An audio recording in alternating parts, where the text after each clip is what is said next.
In this video, I'll be watching a ton of horror films for the month of October, just like last year. To mix it up, I'll be watching plenty of great horror films while also watching some trash, because I think it would be boring for me just to watch every good or masterpiece horror film for this video. Although not too much trash because it would make this video very painful to make. I'll also be having some rewatches.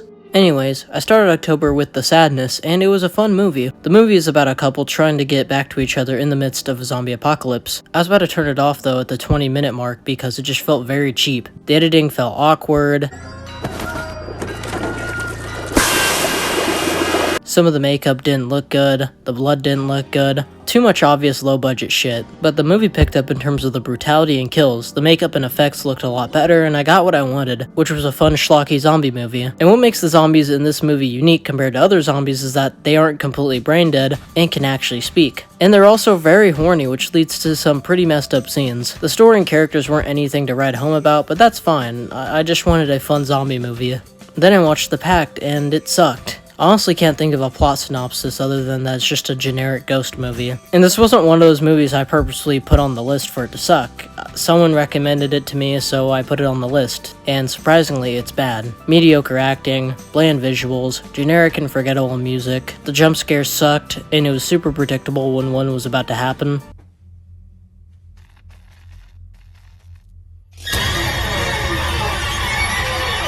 Despite it only being 80 minutes long, it felt like a complete slog to get through. Then I watched Good Boy, and it was good. The movie's about a man and his dog moving into an old house, but this old house is spooky and haunted, so the dog must help to save his owner. And it's a pretty simple movie. The directing for the dog was pretty impressive. Cinematography was solid, music was okay, and of course the movie was pretty unique with the entire point of view coming from the dog, a cute dog at that. And for most of the movie, the owner's face is obscured, which I thought was pretty cool. The horror elements didn't really blow my mind, but I felt like it worked for what the filmmakers were going for. I think it's the shortest film I've seen in a theater, with it only being 73 minutes long. Despite the short runtime, I felt like it definitely could have been shorter. It started to get a bit repetitive. Overall, as a complete package though, it's a neat movie. Then I watched The Innkeepers, and it was meh. I was hoping for a lot more since Ti West directed the movie, and that's the whole reason why I sat through the entire thing. The characters were likable enough, just the horror elements were super lacking, which may have been the point, but I don't know, I just found it mostly boring. The only thing that did stand out to me though was the cinematography / camera work. That stuff was good. But overall, the movie's not bad, but it just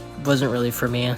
Then I watched The Night Eats the World, and I thought it was great. It's about a man who wakes up after a huge party in Paris and realizes that the undead have taken over. It was fun seeing the main character and seeing him evolve throughout the story as he's taken over by isolationism. I liked how he found creative ways to survive and found ways to entertain himself, like making music or painting.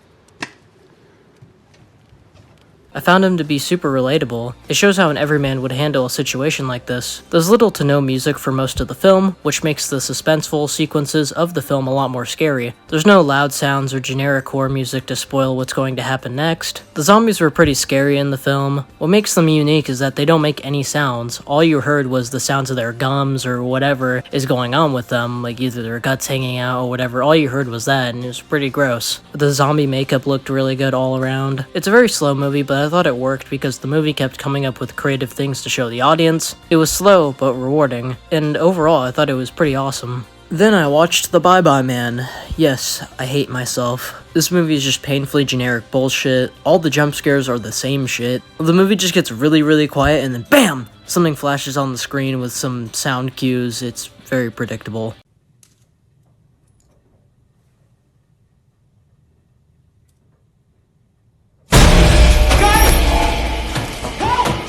The movie is just a bland mess that mimics other generic nonsense from the time that it came out. The story is painfully derivative of any other paranormal story, only done worse of course. The characters are completely brain dead. It's just an awful movie. I don't know why I even torture myself with these godforsaken movies. Then I watched From Dusk Till Dawn, and it was pretty badass. This wouldn't have even been on the list if not for Sinners being compared to it. Original film, my ass! It's about these two brothers who are on the run from the feds. Along the way, they end up kidnapping a family and forcing them to go to Mexico to a bar, which said bar ends up being a evil vampire lair. The film oozes a lot of style, the dialogue is pretty witty and quick, all the actors were awesome, the standouts being Clooney, Tarantino, and Keitel. The character development between Clooney and the family was pretty solid. All the effects are pretty good, for the most part. The CGI is serviceable, but does stick out like a sore thumb considering how much of this movie is practical. I only had a couple of writing issues with the film. It was super inconsistent when people would turn into vampires, others would turn in seconds or minutes, meanwhile Keitel just doesn't turn until like 30 minutes later. I thought it was pretty dumb for these vampires to have wooden objects surrounded in their bar, their main weakness, and there's many times in the third act where the vampires could have just easily jumped any of the characters but decided to take turns. Despite some of those writing flaws, it's a very fun movie.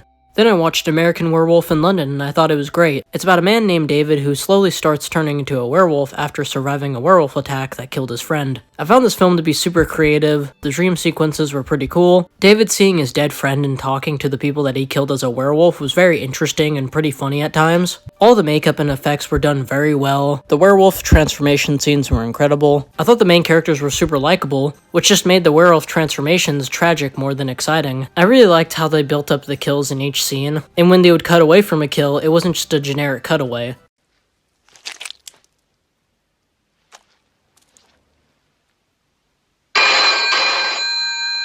Mary, Mother of God!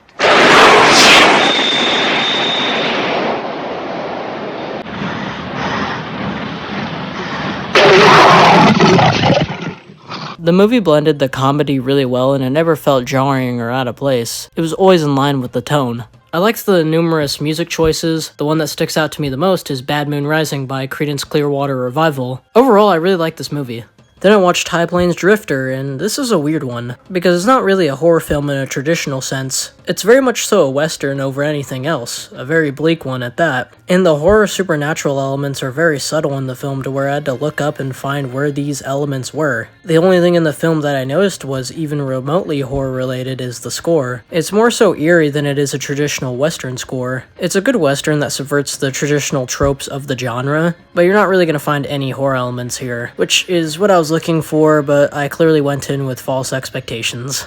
Then I watched Battle Royale, and this is technically a rewatch, but the last time I watched this was when I was like 12, so it's been like 8 years. The movie is about 42 students being put on an island and forced to kill each other. The last one alive gets to leave. It's Hunger Games, but better. Overall, it's a very messed up but fun movie. It's super over the top with people constantly getting into gunfights and having unlimited ammo, plenty of blood, constant betrayals. It's complete chaos. The standout in the entire film is easily the teacher, because he seems to be having a blast and the actor knows what type of movie he's in. Everyone else ranges from meh to pretty decent. The movie's pretty tongue-in-cheek at times, which works a lot in the action sequences and other parts of the film, but the elements where it doesn't work is involving some of the death scenes being very laughable with how cheesy, hokey, and overly sentimental they are. Some of the effects, like the CG blood, doesn't look great. Some of the props don't look good. One part that is cool about the film is seeing how students would deal with being thrown into a life or death situation. Some just off themselves, some try to figure out how to escape, some try to create peace among others or work together, and some are killing from the get-go and just doing it for the love of the game.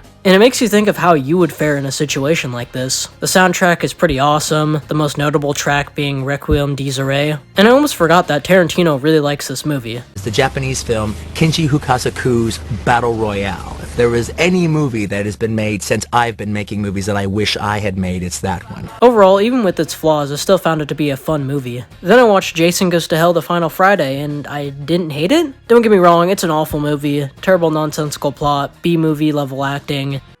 You don't need me for that. Yes, I do. Stupid characters. Stop, I mean it!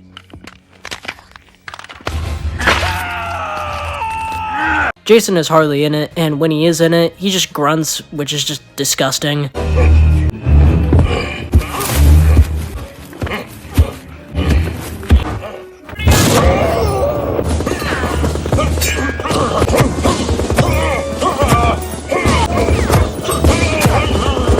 However, I had a decent time with it. The kills are pretty fun, All the effects and makeup were really good. The concept is a bit bonkers. Having Jason killed at the beginning of the film and having him force his conscience into new bodies is so weird. It's a swing and a miss, but at least they tried something different. There's also this moment in the film that I actually thought was pretty funny. You want me to cuff you?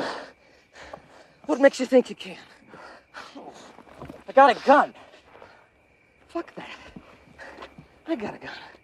I thought it was cool that this movie confirms that Jason is in fact a Deadite from Evil Dead, with the Necronomicon being found in the Voorhees house. And that tease for Freddy vs. Jason must have been fucking insane back in 1993. These types of teases don't really hit the same anymore since every movie does it now, but for 93, this must have been so hype. I also immediately noticed Kane Hodder's cameo. So overall, shit movie, but there's enough stuff throughout the film to keep me entertained. Then I watched A Field in England, and it was cool. It's about these group of men who are captured during the English Civil War and are forced to dig up treasure. This one's not really a horror film, but it has sequences that would be akin to psychological horror, and the sequences were pretty unique. They would experiment with the ADR and the sound mixing.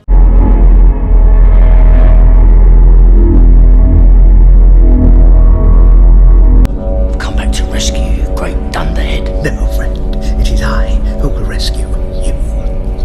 There was plenty of montages that were uniquely edited.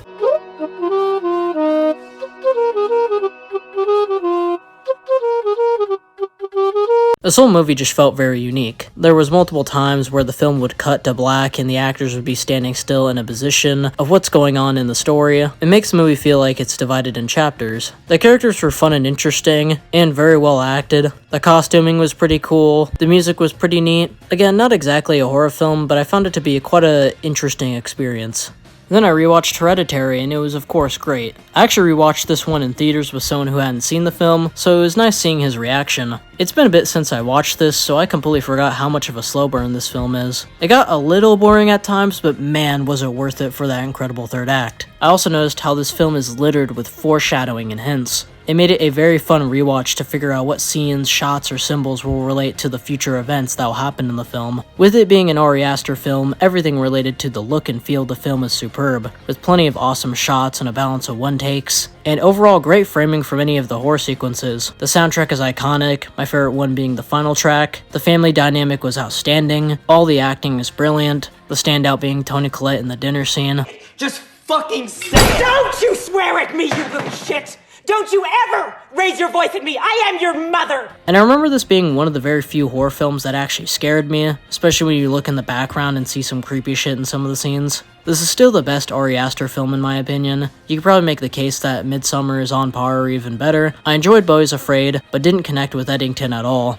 Then I watched Chopping Mall, and it was complete ass. I think this might be one of the worst films I've ever seen. It's about these teenagers who get locked up in a shopping mall and have to fend off killer robots. Robot, oh my gosh!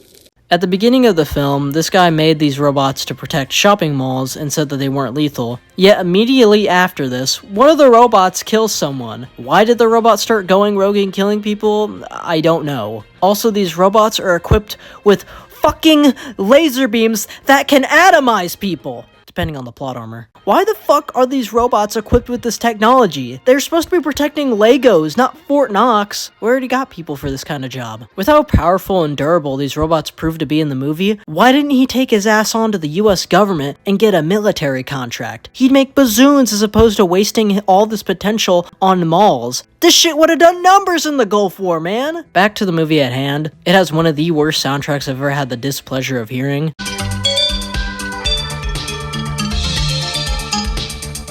Anytime the movie would blast the soundtrack, I would just start laughing because the filmmakers really thought that this shit was tough. Let's go trash the fucker.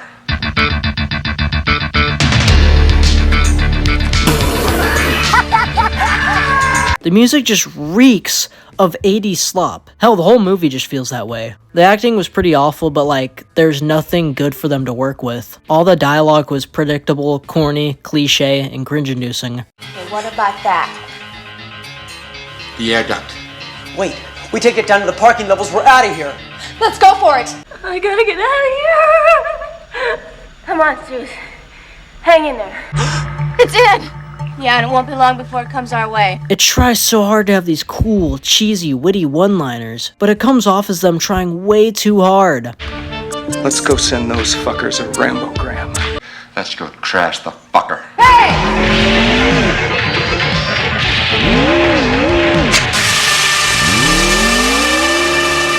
Have a nice day! The editing is complete shit. There's so many jarring and awkward cuts.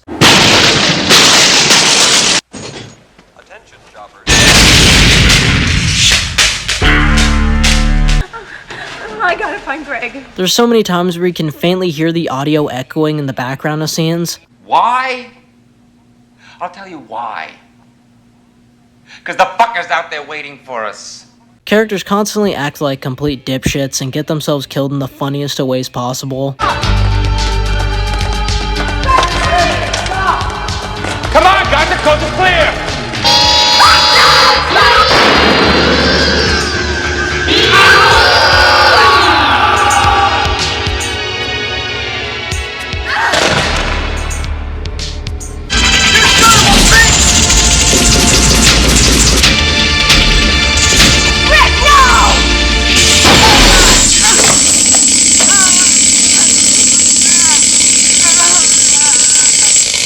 The robots are pretty inconsistent, with them having plenty of opportunities to kill characters with their lasers, but decide to do nothing. Their laser beams are also inconsistent. Sometimes it will pink mist someone, other times it will just pinch a person. And the movie tries making these robots out as if they're stealthy when that shouldn't be the case at all. The only good part that stuck out to me was this janitor dude, mainly because the audio in this clip was used in the Dead Meat intro.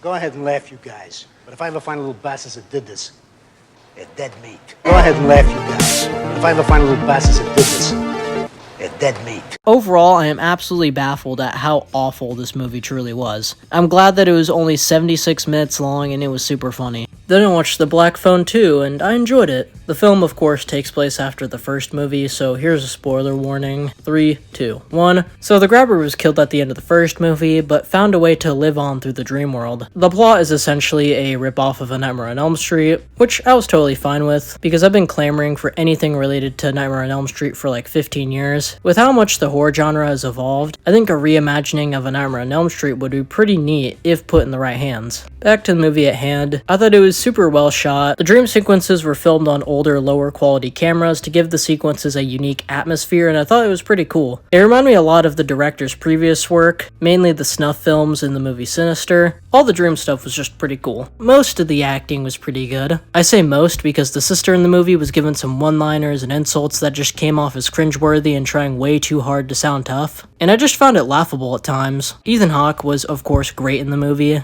I guess my main issue is that I just didn't find the movie as interesting as the first one, which is to be expected, considering how conclusive the first movie was. The main character of the first movie was sidelined for about 40% of it to focus on his sister, which makes sense considering that she's the one with the dream powers. However, I still wanted to see more of him. The sidelining of his character made his arc feel a bit undercooked. Despite some of the film's flaws, I still had a decent time with it. Then I watched The Wailing, and I think it's pretty damn close to being a horror masterpiece. The film is about a cop trying to solve a series of mysterious murders, but then it becomes about a virus that's causing people to commit these murders, and it just keeps getting weirder and more layered, with it introducing shamans to explain what's even going on. I put this one off for a while due to its hefty runtime, but I'm glad I finally watched it. The shifts in tone were really well done, with it having comedic beats at the beginning but then becoming more and more bleaker. It's engaging the whole way through, with many twists and turns to keep you locked in and figuring out what exactly is going on. Is it zombies? Is it an outbreak? Is it coming from evil ghosts? It just goes in so many weird directions. It has you guessing what people you should trust. The movie is gorgeously shot. There are so many times where I was watching the movie and I was just in awe of the shots. Even some of the simple shots just looked really good. All the acting was great across the board, especially the child actress. And the story culminates in such an incredible ending that will stick with you.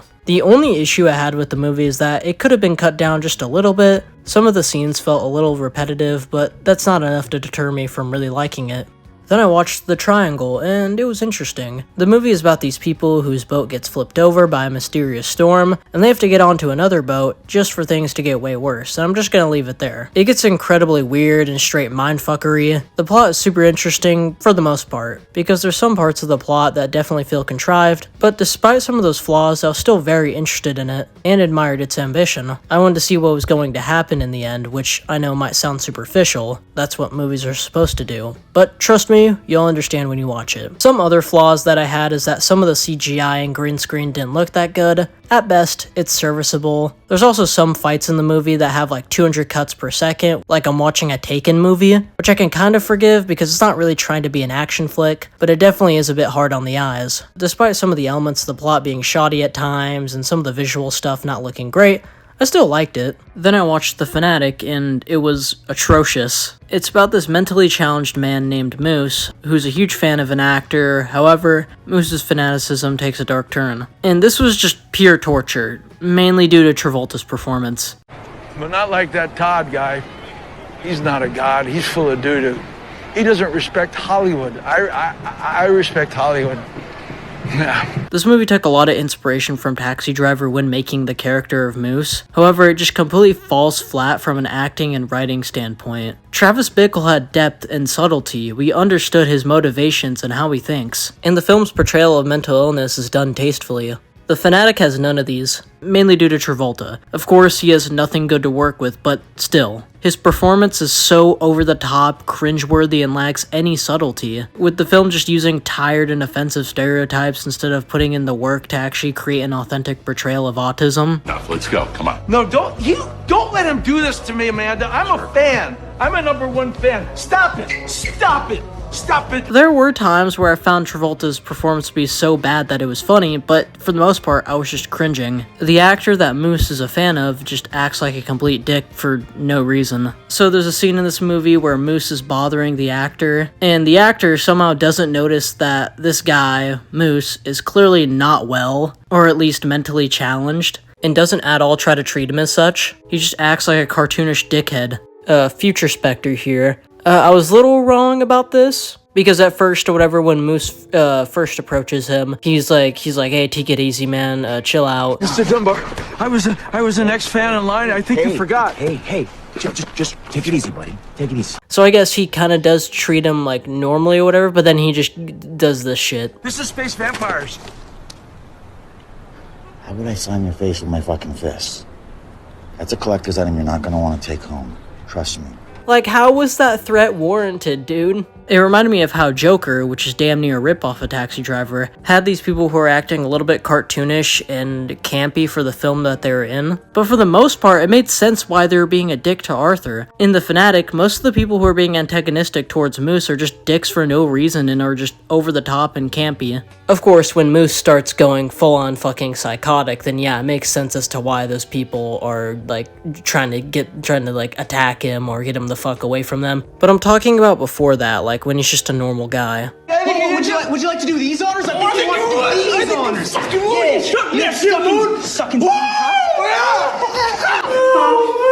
And the horror elements just don't work when the acting and writing is so awful. And it doesn't really make sense why Moose would randomly go full psycho. It's not developed at all. There's a funny moment where the actor is in the car with his kid and he starts blasting Limp Bizkit and talks about how cool it is. The funny part being that the director of the movie is Fred Durst. You like a little Limp Biscuit? You like a little biscuit?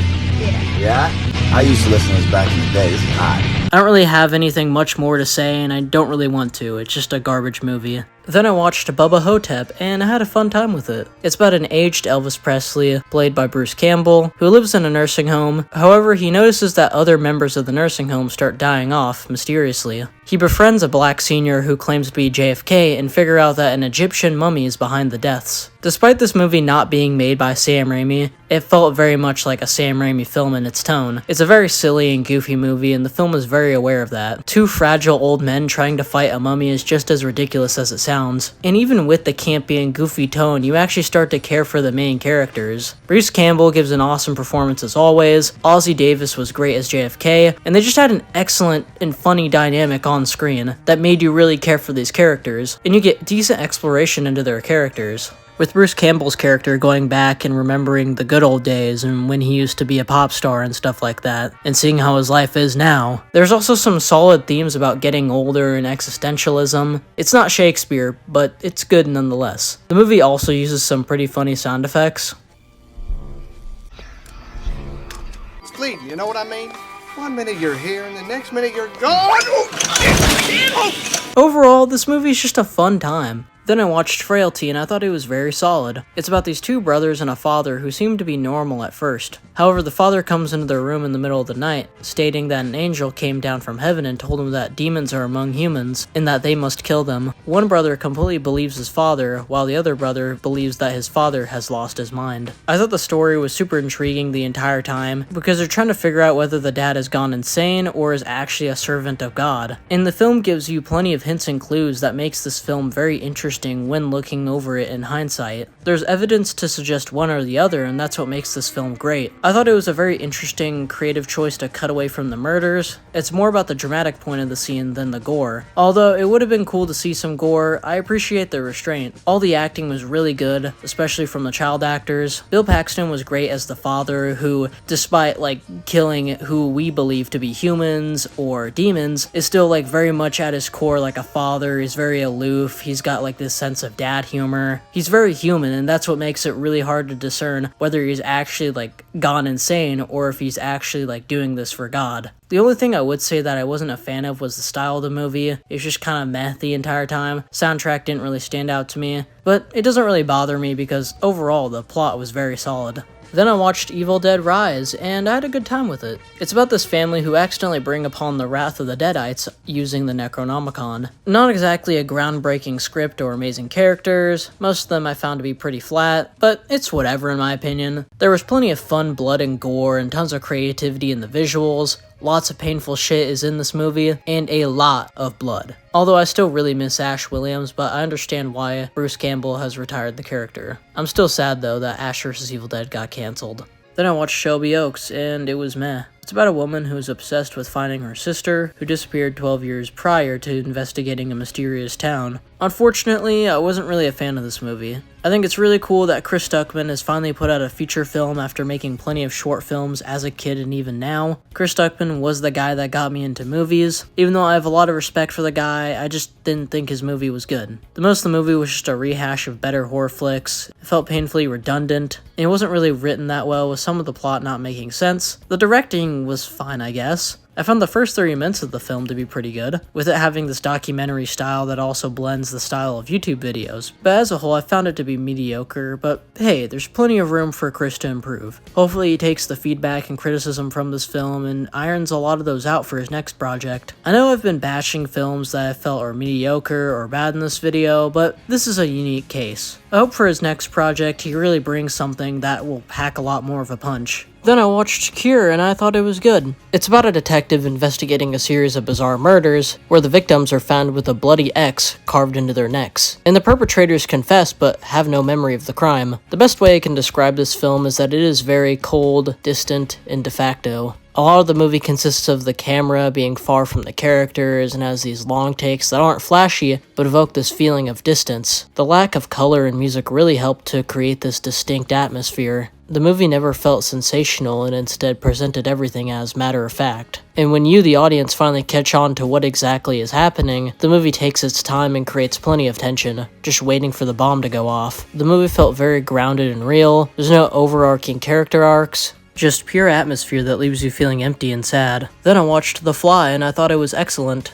It's about a scientist who attempts to create a functioning teleporter. However, one of the experiments goes wrong and he starts to turn into a fly. Of course, all the effects are timeless, not a single bad effect. It's pretty much on par with The Thing's effects. However, the film isn't entirely about its effects, it's about the characters. The characters were super likable and well written. Goldblum and Davis had great chemistry on screen. I liked how they were able to make the accident that resulted in Goldblum turning into a fly not contrived at all. And similar to American Werewolf in London, the movie does a lot of work to make you not want him to turn into a fly, except it makes the process super slow, making the character's downfall much more hard and tragic. It at first gave him superpowers, but then he slowly started changing his behavior and causing his body to morph into a fly. What could have easily been a silly schlocky B-movie was turned into something personal. Then I watched Fallen, and I thought it was pretty cool. It's about a cop played by Denzel Washington who caught a serial killer and gave him the electric chair. However, the serial killer found a way to continue his reign of terror through supernatural means, and is hellbent on ruining the main character's life. It was a very interesting and engaging story, trying to figure out the source for all the paranormal shit, and learning it in real time with the main character. It's a lot different compared to the rest of Denzel Washington's filmography, so seeing him go up against a supernatural entity was pretty cool. Denzel Washington narrates some parts of the film, and at first I thought it was super pointless and cliche, but by the end of it, it all had a different meaning. I liked how they established the supernatural elements and powers, and played around with it in fun ways. And they gave the serial killer a very unique POV, and I mean that in the most literal sense. The cast is stacked with Denzel Washington, John Goodman, James Gandolfini, and Donald Sutherland, with all of them giving great performances. One thing I did notice in the cast was both James Gandolfini and Ada Turturro both appear in the film, which is interesting because Ada Turturro later in The Sopranos appears as Tony's sister. I don't know, I just thought that was kinda neat. Anyways, it was a cool movie. And the final movie I watched for October was Freddy vs. Jason, and this movie is fucking awesome. Freddy resurrects Jason and directs him to Springwood to kill kids to make people fear Freddy again, thus giving him his powers back. However, it leads to a conflict brewing between the two. Honestly, this is my favorite out of both franchises. Don't get me wrong, as a movie, it's pretty mediocre. There's bad dialogue and cringe-worthy scenes. What kind of faggot runs around in a Christmas sweater? You're not even scary. You're not even scary. Super flat characters that sometimes get in the way of the main attraction. The guys locked up in this asylum should have been the main characters as opposed to these generic teens. Some shit CG and green screen, but some of the stuff I just listed are pretty much norms of these franchises. But as a movie for both franchises, this shit is fire. They do some creative stuff in the story that hasn't been done in other installments. The conflict between Freddy and Jason was actually decently written and makes sense, and shows a surprising amount of restraint. Instead of just grabbing these two characters and mashing them together like action figures, they do a decent job building up to them fighting. I was just surprised at the amount of writing done in this film. They created a 10 times more coherent reason for these characters to fight than Batman v Superman. Also, the title card goes hard.